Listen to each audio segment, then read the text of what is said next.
ছেলে বিয়ে করার জন্য হন্যে হয়ে পাত্রী খোঁজে চলছে, কিন্তু পাত্রী হতে হবে দিনদার।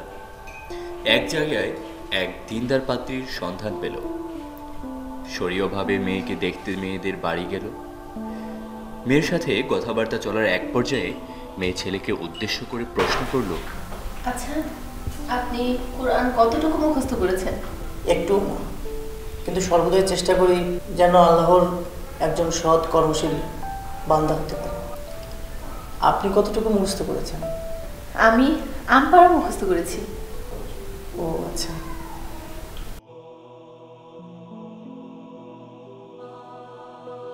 কথা শেষে উভয় পরিবারের গার্ডিয়ানদের উদ্যোগে ওই মেয়ের সাথেই ছেলের বিয়ে হয়ে গেল। আলহামদুলিল্লাহ, তারা হয়ে গেল স্বামী স্ত্রী।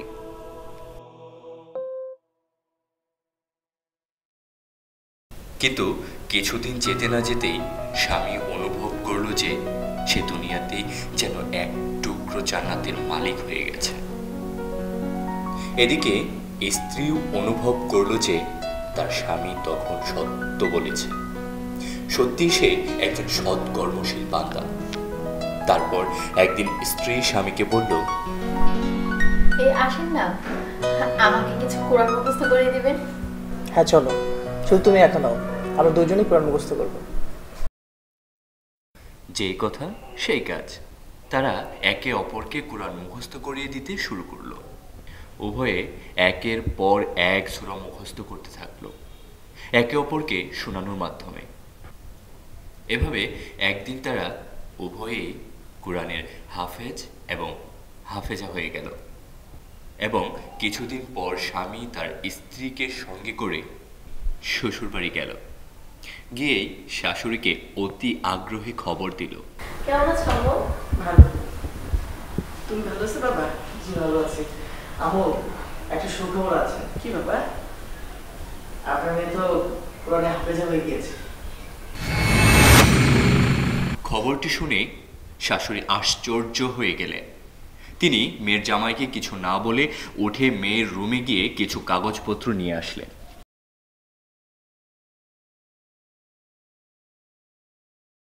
কাগজপত্রগুলো দেখে ছেলের চোখ তো ছানা পড়া, কেননা তার স্ত্রী আগে থেকেই প্রাতিষ্ঠানিকভাবে কোরআনের হাফেজা। এই যে তার স্ত্রী কোরআন হাফেজের প্রাতিষ্ঠানিক সার্টিফিকেট, তার মানে তার স্ত্রী বিয়ের আগে থেকে কোরআনের হাফেজা ছিল। এবার ছেলে আসল ব্যাপার বুঝতে পারল। আসলে তার স্ত্রী কোরআন মুখস্থ করিয়ে দেওয়ার ভান করে মূলত তাকেই হাফেজ বানানোর কৌশল অবলম্বন করছিল।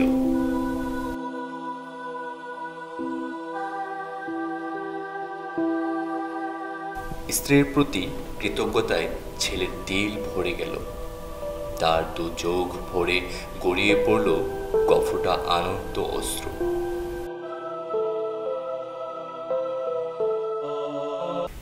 আল্লাহ পাক যেন আমাকে এবং প্রত্যেক ছেলে মেয়েকে এমন দিনদার নেককার স্ত্রীর ও স্বামী দান করেন।